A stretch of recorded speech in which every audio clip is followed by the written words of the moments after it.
T'es prêt? Ouais, toujours. Bien. Donc c'est toi qui fais ça. Quand tu veux, on y va.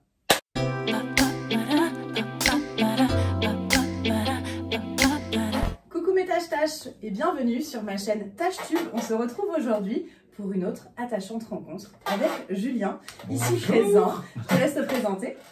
Bonjour tout le monde, bonjour les tâches. J'ai toujours rêvé de faire ça. Je m'appelle Julien de Beaumerani, j'ai 31 ans et j'habite à Montpellier. Je suis DJ et organisateur de soirée. J'avais envie de vous présenter Julien parce que pour moi c'est une attachante rencontre de par son parcours un peu atypique. Parce qu'il n'est pas que DJ. Et non. Tu as aussi une chaise qui grince. J'ai une chaise qui grince et des néons roses. Et donc du coup, pour cette interview, on a une petite surprise pour les tâches. Voilà. Hey! Surprise! Surprise! C'est toujours moi, figurez-vous, Et au voilà. même endroit. Donc nous sommes avec Julien, toujours Julien. Tu n'as pas de nom de drague, c'est un choix. Oui, voilà, parce qu'en fait, pour les gens, j'appartiens à la grande catégorie des drag queens. Je n'ai pas de problème à m'identifier comme tel. Mais c'est vrai que quand j'ai commencé, c'était plus dans une démarche d'être, on va dire, un garçon libre, voilà. C'est la première fois que j'approche de si près une drague. Tu es très belle. Merci. Tu dis belle, beau? Alors, quand les gens me demandent s'il faut dire beau ou belle, je leur dis ne choisissez pas, dites juste que je suis Paul. Donc tu es belle. Voilà, merci. Tu es belle. Est-ce que tu peux expliquer à ma petite communauté qui nous regarde, à quel moment tu as pris la décision de devenir drague? Est-ce que c'est quelque chose qui était en toi depuis longtemps, quelque chose de caché et tout d'un coup tu as dit bon allez c'est bon j'y vais? Ou est-ce que au fur et à mesure que tu as organisé tes soirées, tu t'es dit ça serait bien que je rajoute un petit punch à tout ça? Un petit plus. Alors non, alors c'est très ancien, on va dire que j'étais drague avant moi-même de le savoir, c'est-à-dire que j'ai toujours eu un attrait pour tout ce qui était attribué à la gente féminine. C'est-à-dire que j'ai toujours été très attirée par le maquillage, par les vêtements féminins, par les talons, par voilà, la féminité en général. Et c'est une fois que j'ai été majeur, une fois que j'ai été étudiant, j'ai travaillé en club à Montpellier en tant que barman. Et voilà, c'était un club gay. C'était à ce moment-là que j'ai pu vraiment explorer cette partie-là où j'ai, à force d'être au contact de gens qui assumaient qui ils étaient, moi ça m'a donné petit à petit envie d'aller de l'avant et d'explorer toutes ces parties-là de moi que j'avais jamais encore explorées. Est-ce que quand tu es comme ça en drague, est-ce que tu es toujours Julien ou est-ce que tu joues vraiment un rôle?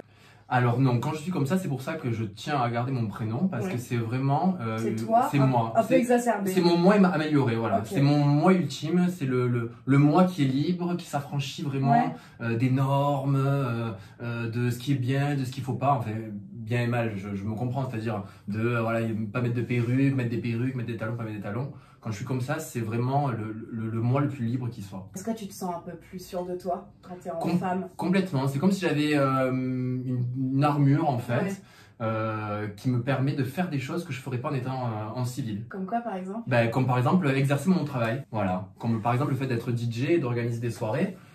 Moi, c'est mon... Être comme ça, c'est ma tenue de travail. Aujourd'hui, qu'on précise aux gens qui nous regardent, c'est vraiment ton métier à 100% d'être DJ et organisateur de soirée. Exactement. Toujours en tant que Julien Beaumerani. Voilà. Donc, partout où je vais, que ce soit quand j'organise ou quand je mixe, voilà, je suis toujours habillée comme ça. C'est c'est ce qui je trouve aussi beau dans la nuit, c'est la liberté que ça offre à tout le monde d'ailleurs, pas qu'à moi, à toutes les personnes qui sortent. C'est un espace de liberté et voilà, j'aime participer à cette liberté-là pendant ces moments-là. Tu as bien raison. Voilà. Comment, du coup, ton entourage a perçu le fait que je fasse ça? Ouais, que tu fasses ça, ouais. Alors en fait, moi, comme je le dis, il y a eu 2 coming out. Voilà. Il y a eu le premier en tant qu'homosexuel, où voilà, ça a déjà été quelque chose, ça a été une épreuve déjà pour soi et pour les autres, parce que voilà, c'est pas toujours bien accepté, c'est pas toujours quelque chose qui est toléré à 100%. Donc il y a eu déjà cette première étape. Et après, il y a eu effectivement la deuxième étape où je l'ai pas dit en fait. T'es arrivé à Noël comme ça, salut. J'ai laissé le bruit courir, c'est-à-dire que quand j'ai commencé à bosser en club, c'était au tout début des réseaux sociaux, de Facebook, etc. Il y avait des photographes qui traînaient dans les boîtes de nuit, je me laissais facilement prendre en photo. Donc je savais que c'était qu'une question de temps. Qu'on allait te reconnaître. Voilà, avant que mes parents le sachent, etc. Je l'ai jamais officiellement dit, ça a été quelque chose qui a été un peu tabou. Ils m'ont laissé faire, voilà. Il n'y a pas eu de réaction très hostile par rapport à ça, mais ils ont vu, voilà, au fil du temps, que c'était quelque chose qui me passionnait, qui m'intéressait. Qui te faisait du bien aussi. Qui me faisait du bien et surtout, ils ont vu avec le temps que c'était vraiment un travail. Voilà, c'était mon métier et que voilà, on pouvait s'épanouir et en vivre. Mais pour eux, même s'ils ne l'ont pas vraiment dit, on a discuté après, ça n'a pas été quelque chose de facile parce que quand on est un garçon, voilà, quand on est petit garçon comme moi, le fait voilà, de se maquiller, de mettre des talons, etc., ça renvoie au genre. Donc pour nos parents, ça peut être souvent compliqué. Voilà, on peut s'imaginer plein de choses qui ne sont pas forcément vraies ou qui peuvent l'être, mais c'est empreint d'un imaginaire qui peut être assez négatif et le temps a joué et a montré que finalement c'était sain, finalement, et que tu étais bien dans ta peau et que ça allait, voilà. que t'en vivais en plus, donc ça c'est encore mieux. C'est ça. Tu as lancé un concept qui s'appelle la folle de rage. Oui. Est-ce que tu peux nous en parler un petit peu? Alors la folle de rage, c'est mon petit bébé qui a maintenant 2 ans. On aurait dû fêter les 2 ans il y a quelques semaines. On est confinés à ce qui paraît. Voilà. C'est une soirée que j'ai créée parce que j'aimais la pop musique en fait. Donc vraiment tous les hits d'hier, d'aujourd'hui, etc. Et également parce que j'adore les concerts. Et je voulais créer une soirée qui réunissait la pop musique et les concerts. Génial. Donc le délire de la folle de rage, c'est déjà venez comme vous êtes. Ça c'est très bien. Voilà. Venez chanter sur tous les sons qu'on aime et qu'on n'ose pas assumer d'aimer. Ouais, on a toute une playlist un peu de sons, voilà. Et L5, tout ça. Exactement. Ouais. Et le petit plus de la soirée, c'est qu'à chaque fois, je fais venir un artiste qui a marqué toute une génération pour nous interpréter. Et c'est génial. Voilà. Oui, donc du coup, j'ai dit L5, mais c'est vrai que tu avais fait venir L5. Les L5 sont venus, Sherif Halouna est venu, Eva Simon est venue, les Sister Queen sont venus. Trop bien. Et en avril, là, la soirée reportée, ça devait être l'âme, notre dernière invitée. Dommage. Bon, bah c'est que partie remise. Ce n'est que partie remise. Tu es très actif sur les réseaux sociaux. C'est vrai. On peut te retrouver sur Facebook, sur TikTok un peu. Je commence TikTok. Alors si vous avez 2-3 tips ou si vous avez quelques idées de vidéos, je suis preneur. Voilà. Et tu fais aussi, tu as ton compte Instagram. Tu as fait beaucoup de live folle de rage entre guillemets pendant le confinement. Oui. Tu mixais le samedi soir. Ça c'était top. On est participé à un, c'était drôle. On a pu faire la fête en pyjama à la maison. Depuis chez soi, sur Zoom. Voilà, ça c'est chouette. Tu continues à le faire ça un petit peu? Non, alors c'est vraiment quelque chose que j'ai instauré pendant le second confinement. Ça a été très amusant, très drôle. Et voilà, j'ose surtout espérer qu'il va y avoir un retour à la normale. Qu'on puisse en vrai faire la fête pour de vrai. Plutôt rapide, voilà. Donc c'est pour ça on a conservé le décor des folles de rage. C'est pas chez moi, hein, vous avez bien remarqué, hein, c'est pas... C'est chez moi.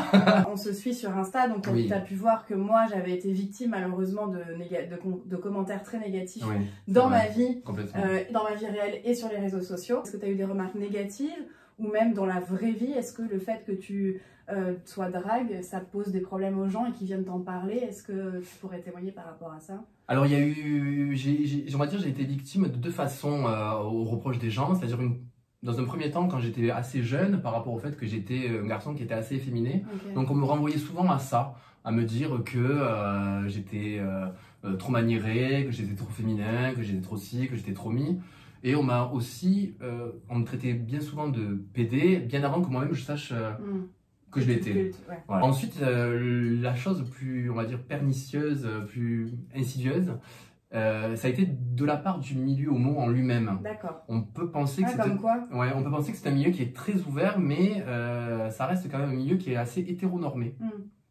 Donc, on va dire que si on ne correspond pas à un certain type, on peut être vite pris pour cible dans une espèce de folophobie, voilà, où il y a vraiment un rejet entre guillemets de la folle, du mec maniéré, ou voilà. Donc on va dire que RuPaul aidant, les mentalités évoluent vraiment tout doucement, la drague devient mainstream, donc on a tendance à être beaucoup plus compris. Le problème souvent qu'il y avait, c'était que les gens avaient tendance à nous déshumaniser, ils nous voyaient fardés, maquillés, perruqués, en talons, et on était traités comme des objets, et souvent on oubliait en fait l'humain qu'il y avait en dessous.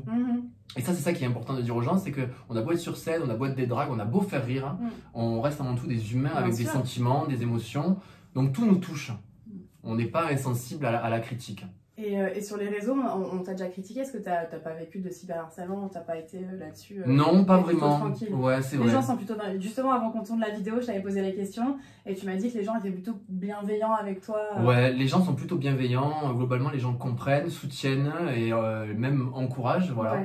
Je pense qu'il y a une liberté qui se dégage des gens qui s'assument, quel que soit même peu importe ce qu'on fait, peu importe qui on est, quand on assume qui on est, on dégage une certaine liberté. Oui. Et je pense que c'est très inspirant pour beaucoup de gens, parce qu'il y a beaucoup de gens qui n'osent pas, qui ont envie de plein de choses et qui ne les font pas. Oui. Tu dégages un certain aura. Moi qui suis à côté de toi depuis vendredi, on a passé le week-end ensemble. Donc vous imaginez que j'ai pas passé le week-end avec Julien comme ça.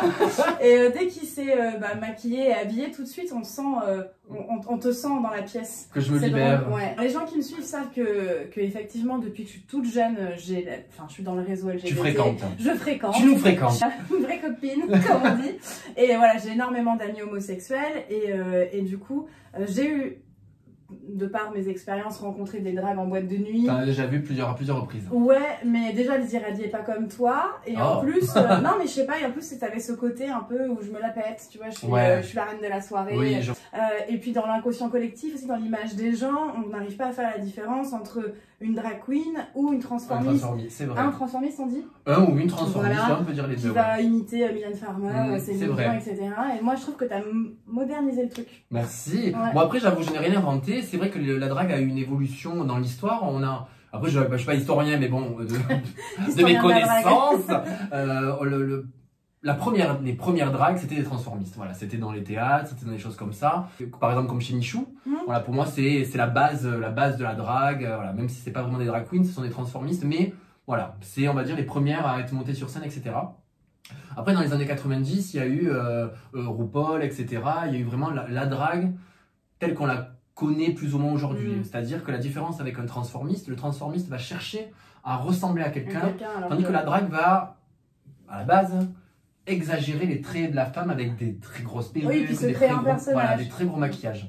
Maintenant, ça a encore changé. Parce que finalement, on retrouve de la drague un peu partout. On retrouve des dragues qui font de l'humour. Ouais. On retrouve des dragues dans la mode.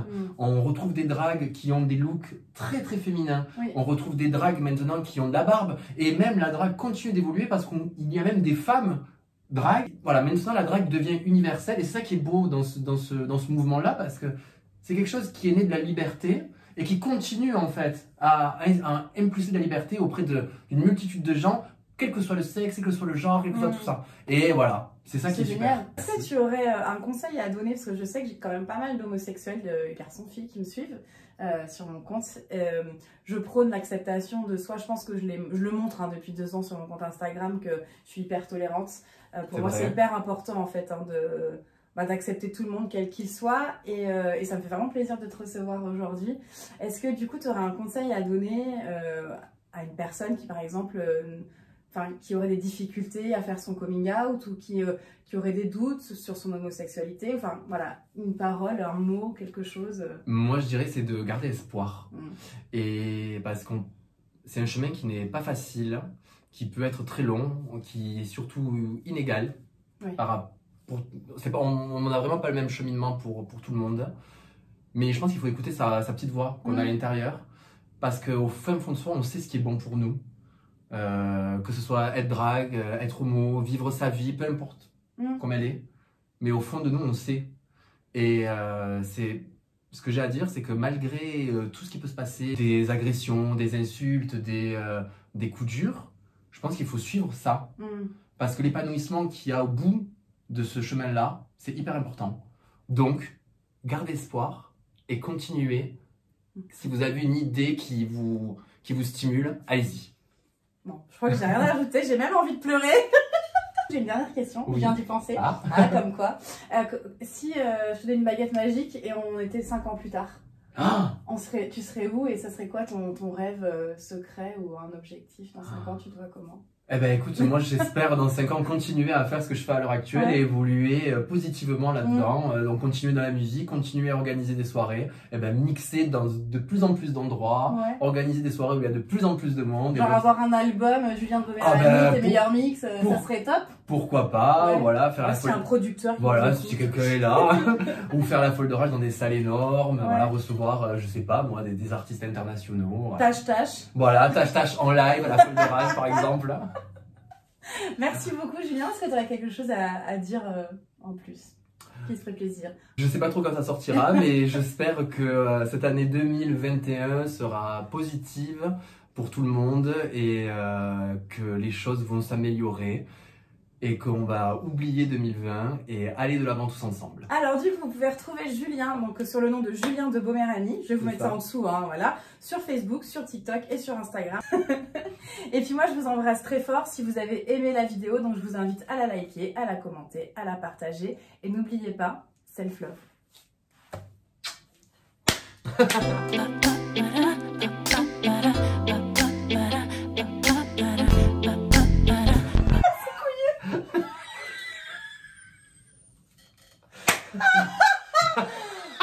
Et moi. Ouais.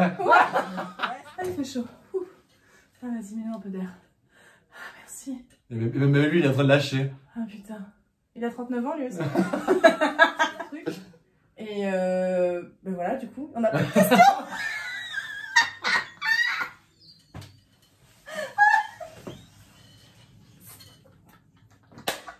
Coucou mes tâches et bienvenue sur ma chaîne Touche Tube. Merde.